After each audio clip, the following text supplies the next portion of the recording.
भैया प्रेस वाले थोड़े नीचे हो जाएं तो लोगों को दिखे। बात सही है, क्योंकि प्रेस वाले हमारी मीटिंग तो दिखाएंगे ही नहीं। नरेंद्र मोदी कहना चाहते थे कि हिंदुस्तान के 2-3 अरबपति अदानी जी किसान को फायदा पहुंचाने के लिए काम करते हैं। भाइयों और बहनों, मध्य प्रदेश के युवाओं, प्रेस के हमारे मित्रों, आप सबका यहां बहुत बहुत स्वागत। आप दूर दूर से आए हैं, इसके लिए दिल से बहुत बहुत धन्यवाद।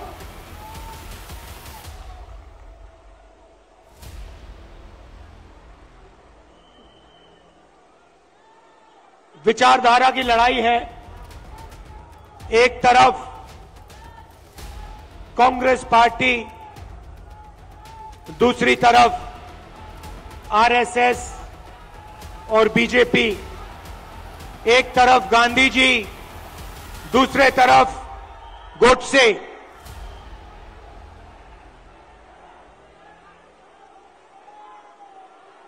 ये भैया इनको दिखाई नहीं दे रहा है।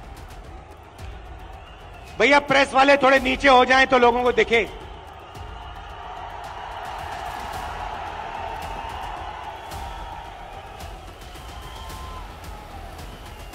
बात सही है, क्योंकि प्रेस वाले हमारी मीटिंग तो दिखाएंगे ही नहीं।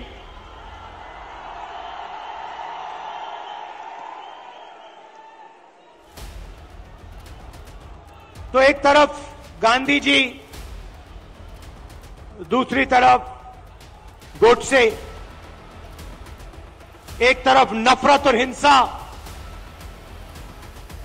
अहंकार, और दूसरी तरफ मोहब्बत, आदर, भाईचारा। अब देखिए, जहां भी ये जाते हैं नफरत फैलाते हैं, गुस्सा पैदा करते हैं। अब हुआ क्या? अब मध्य प्रदेश में, मध्य प्रदेश का युवा, मध्य प्रदेश का किसान इनसे नफरत करने लग गया है। जो उन्होंने जनता के साथ किया, अब जनता उनके साथ कर रही है। और इसीलिए हमने ये 7 यात्राएं, जन आक्रोश यात्राएं मध्य प्रदेश में निकाली हैं। इससे पहले भारत जोड़ो यात्रा में कन्याकुमारी से हम कश्मीर तक चले और मध्य प्रदेश से पैदल निकले। कमलनाथ जी, कितने किलोमीटर चले थे हम यहां? नहीं, मध्य प्रदेश में टोटल कितने चले थे? नहीं, यात्रा कितने किलोमीटर चली थी? लगभग 180 किलोमीटर। हाँ, ये देखिए, 370 किलोमीटर हमारी यात्रा मध्य प्रदेश में चली थी। किसानों से मिले, युवाओं से मिले, माताएं बहनों से मिले। मुझे सिर्फ 2-3 बातें कही। सबसे पहले, मध्य प्रदेश हिंदुस्तान में भ्रष्टाचार का सेंटर है, एपी सेंटर है। और जितना भ्रष्टाचार बीजेपी के लोगों ने मध्य प्रदेश में किया है, पूरे देश में ये नहीं किया है। बच्चों के फंड्स, मिड डे मील के फंड्स, स्कूल यूनिफॉर्म के फंड्स चोरी किए। महाकाल कॉरिडोर में बीजेपी ने पैसा चोरी किया। व्यापम स्कैम को आप सब जानते हो। 1 करोड़ युवाओं को इन्होंने नुकसान पहुंचाया। एमबीबीएस की सीट्स बेची जाती हैं और पेपर लीक किए जाते हैं। यह इनका राज है। दूसरी बात, किसानों ने अपनी बात बताई। किसानों ने कहा, और यहां आप सोयाबीन उगाते हो, आप इसको सबसे अच्छी तरह समझोगे कि हमें मध्य प्रदेश की सरकार सही दाम नहीं देती है।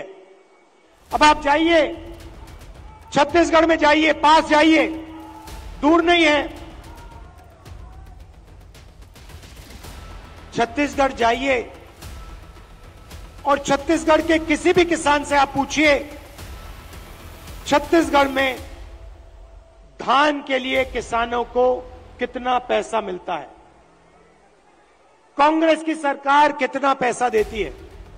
हमने वायदा किया था 2,500 रुपए धान के लिए दिए जाएंगे, और छत्तीसगढ़ में जो हमने वायदा किया वो हमने वायदा पूरा करके दिखा दिया। मध्य प्रदेश में कर्जा माफी का वायदा किया, छत्तीसगढ़ में किया, राजस्थान में किया, कर्नाटक में किया। हर स्टेट में हमने कर्जा माफी की थी। यहां पे कमलनाथ जी कर्जा माफ करवा रहे थे और यहां आपको धोखा देके आपकी सरकार को बीजेपी वालों ने चोरी की। सही बात है।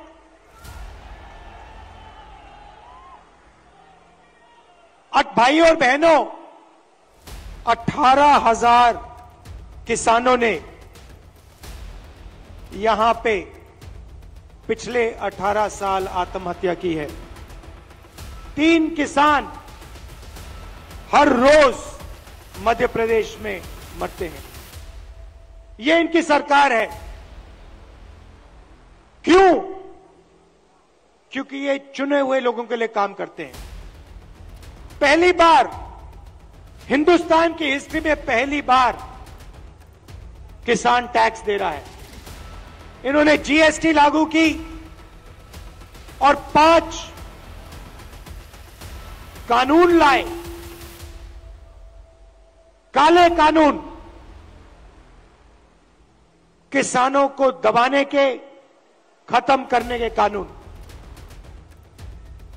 हिंदुस्तान के सारे किसान इनके खिलाफ खड़े हो गए। नरेंद्र मोदी जी कहते हैं किसानों के फायदे के लिए मैं ये कानून, काले कानून लाया हूं। अगर किसानों के फायदे के लिए कानून लाए तो किसान सड़क पे क्यों उतरे हैं?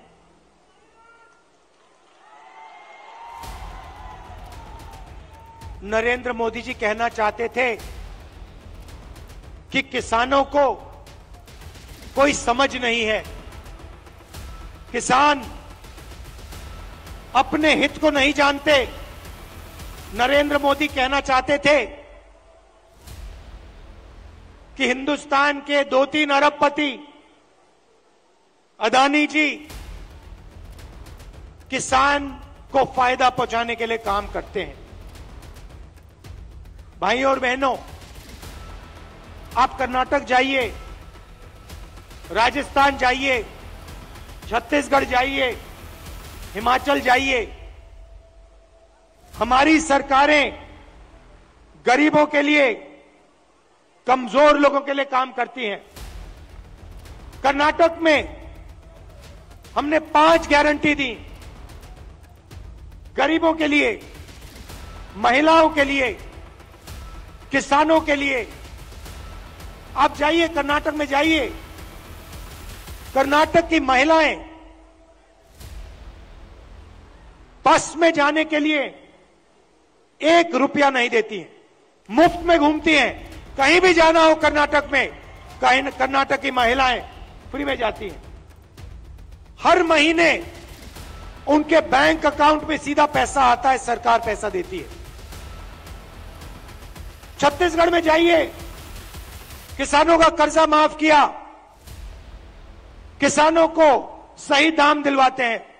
राजस्थान में जाइए, स्वास्थ्य के बारे में पूछिए, मुफ्त में वहां पे दवाई मिलती है।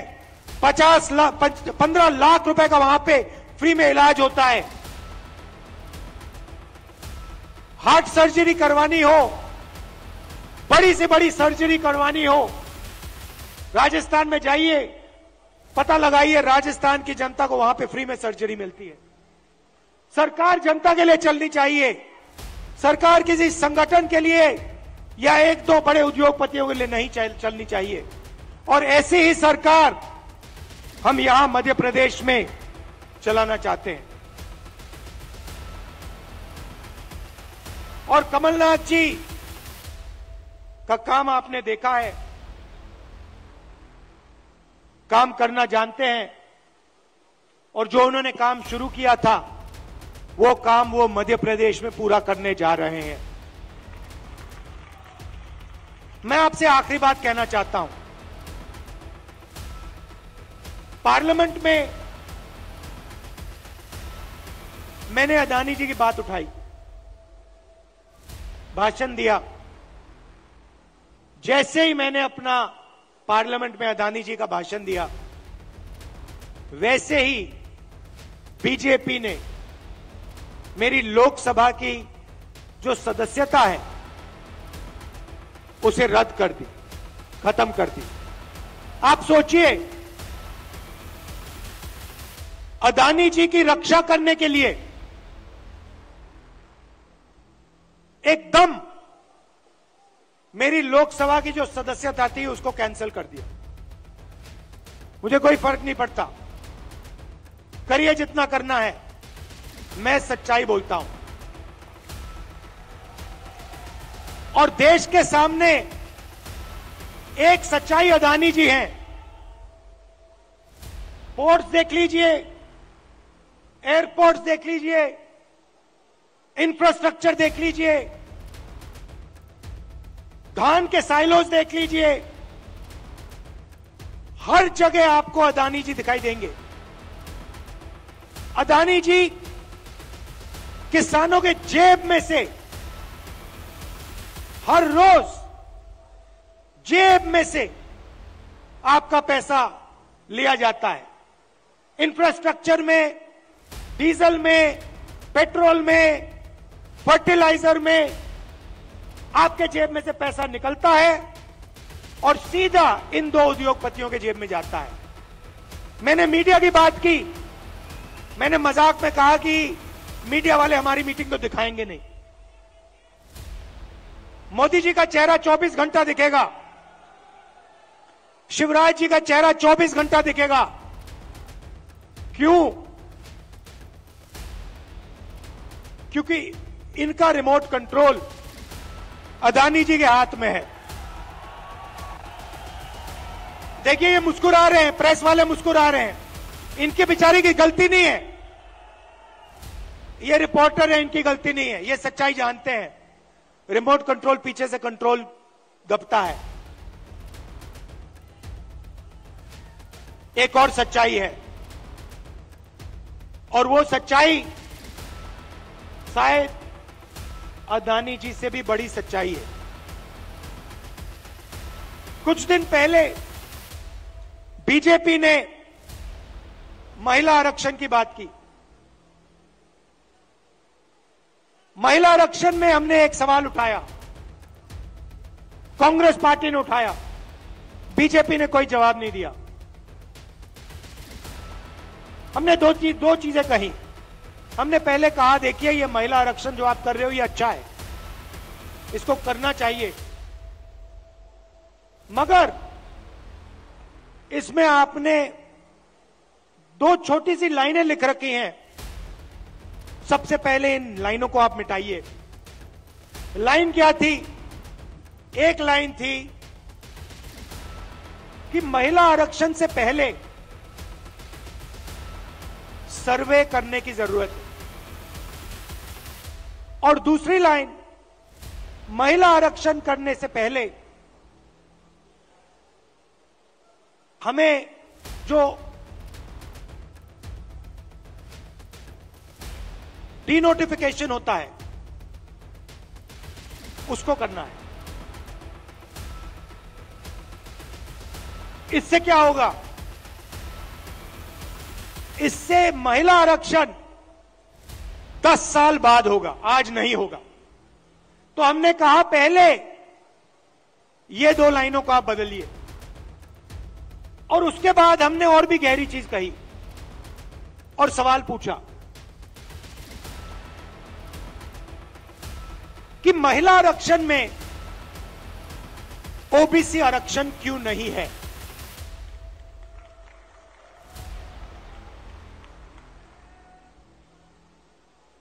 ओबीसी आरक्षण महिला आरक्षण में आपने क्यों नहीं दिया? नरेंद्र मोदी जी, आप कहते हैं कि आप ओबीसी के लिए काम करते हैं, आप ओबीसी के नेता हैं,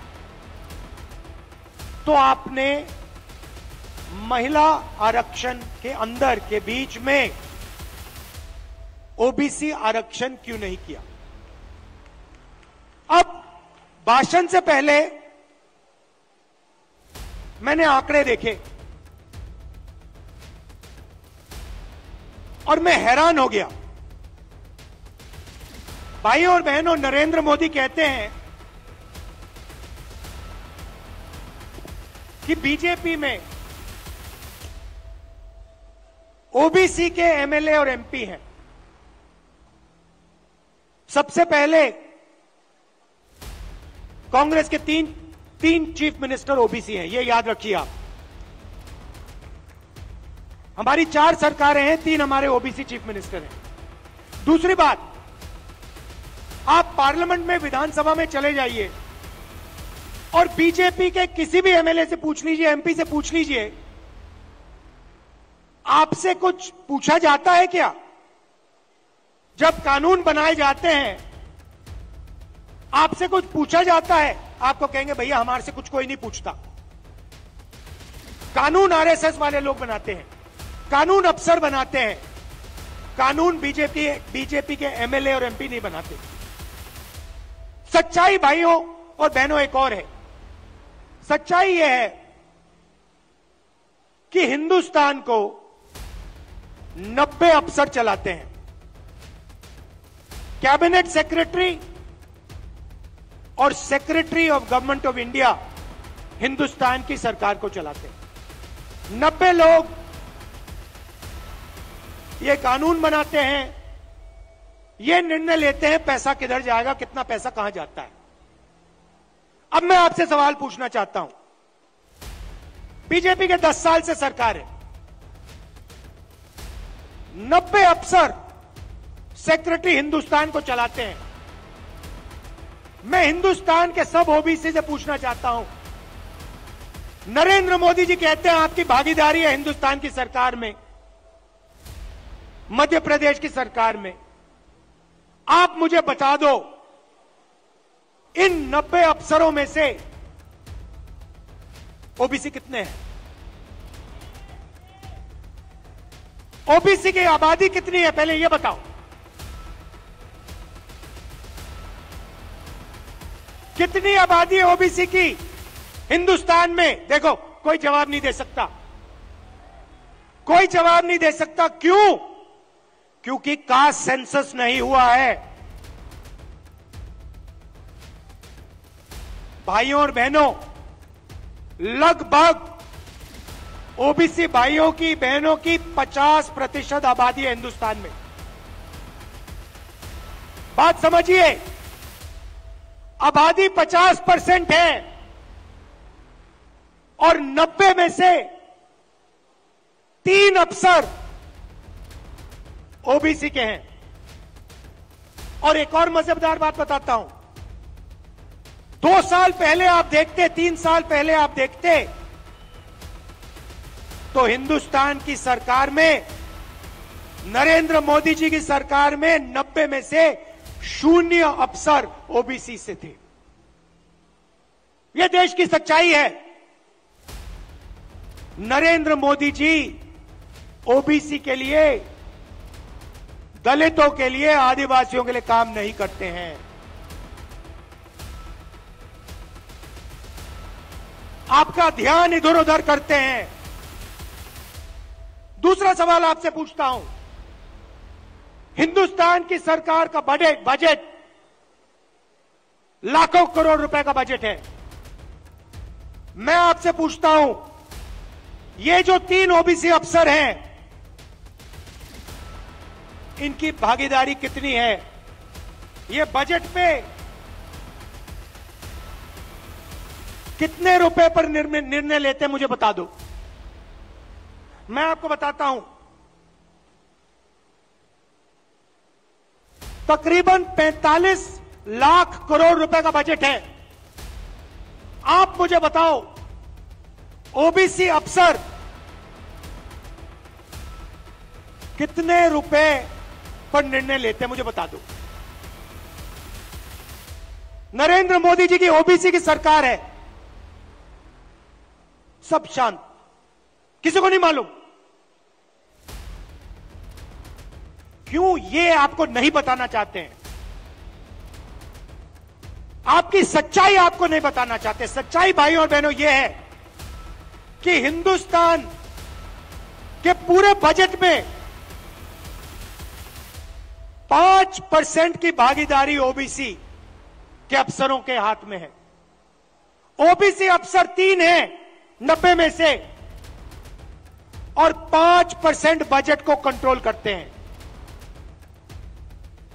यह है नरेंद्र मोदी जी का काम।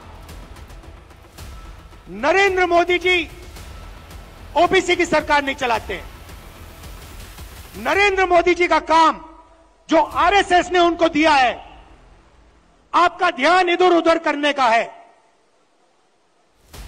नफरत फैलाने का है, हिंसा फैलाने का है। अगर सचमुच में नरेंद्र मोदी जी ओबीसी के लिए काम करते थे, तो 90 में से 3 अफसर ओबीसी के कैसे हैं? 3-4 साल पहले एक भी अफसर नहीं था ओबीसी का। हिंदुस्तान को तो ये चलाते हैं। शिक्षा में कितना पैसा जाएगा, स्वास्थ्य में कितना पैसा जाएगा,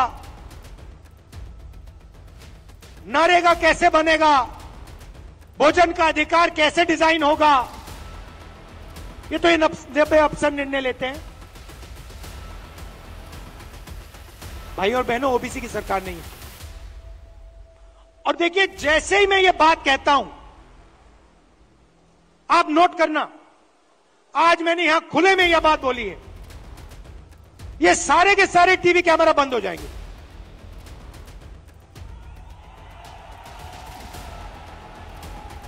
आप देख लेना, ये सारे के सारे बंद हो जाएंगे।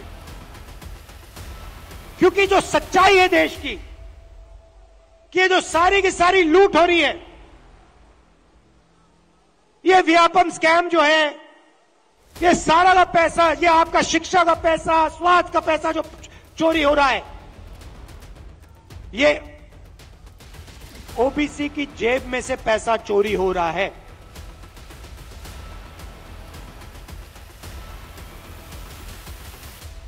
ये मैं आपसे कहना चाहता था, इसको आप मत भूलिए। सबसे जरूरी चीज, जैसे कमलनाथ जी को चोट लगी, आपको चोट लगी, सुना है, लगी ना? कमलनाथ जी यात्रा में निकले, रथ पे, रथ के कोने पे खड़े थे,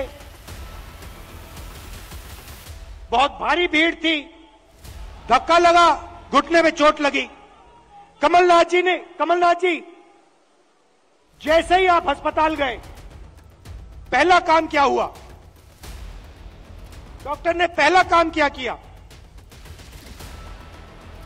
बताइए?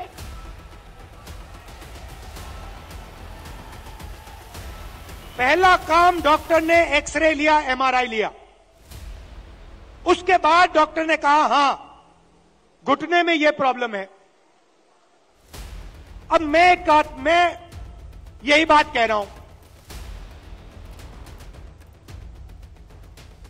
सब लोग कहते हैं हिंदुस्तान में ओबीसी है, दलित है, जनरल है, आदिवासी हैं, मगर जब हम सवाल पूछते हैं ओबीसी कितने हैं, जनरल कितने हैं, दलित कितने हैं, आदिवासी कितने हैं, कोई जवाब नहीं दे पाता। देखो मैं पूछता हूं भैया ओबीसी कितने हैं हिंदुस्तान में, कोई नहीं दे सकता।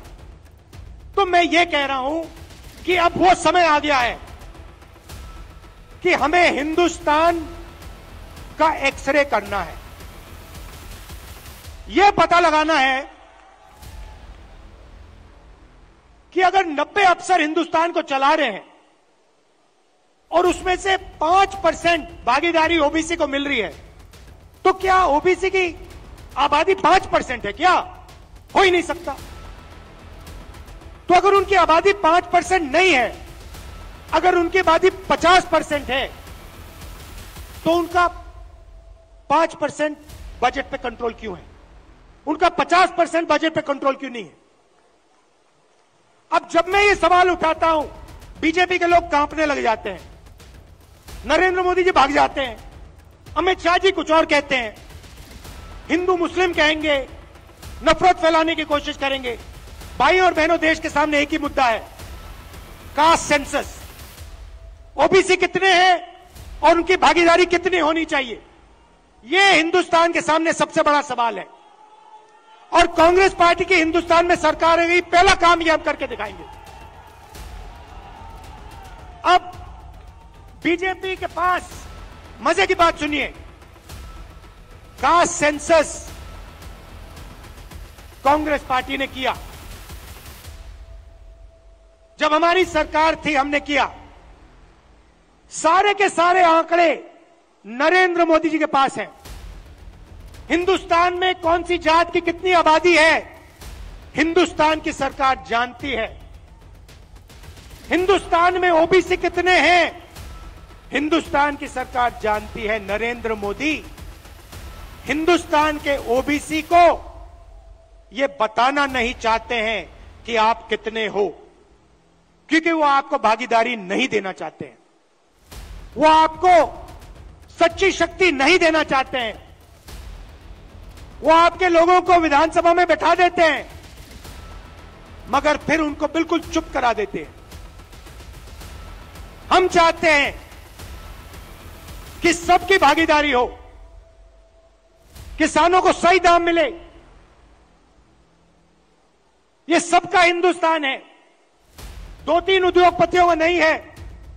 इसीलिए हमारा पहला काम कास्ट सेंसस होगा, और जैसे ही हमारी सरकार आएगी हम देश को बता देंगे इस देश में कितने ओबीसी हैं, कौन से कितने जात की आबादी है।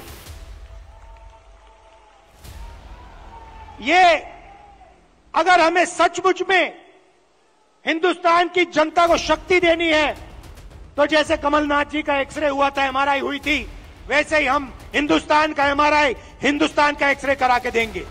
आप सबका दिल से बहुत बहुत धन्यवाद। नमस्कार, जय हिंद। राहुल गांधी, बहुत बहुत धन्यवाद। सबसे पहले राहुल जी का मेरा निवेदन है सबसे कि 2 मिनट ये स्वाति शिक्षक भी आए और यहाँ पे पार्षद। एक और बात, कमलनाथ जी ने मुझे याद दिलाया। देखिए, कमलनाथ जी ने यहां पे 27% रिजर्वेशन ओबीसी को दिलवाया था, कानून पास किया था, और बीजेपी के लोगों ने पीछे से उसे रद्द किया।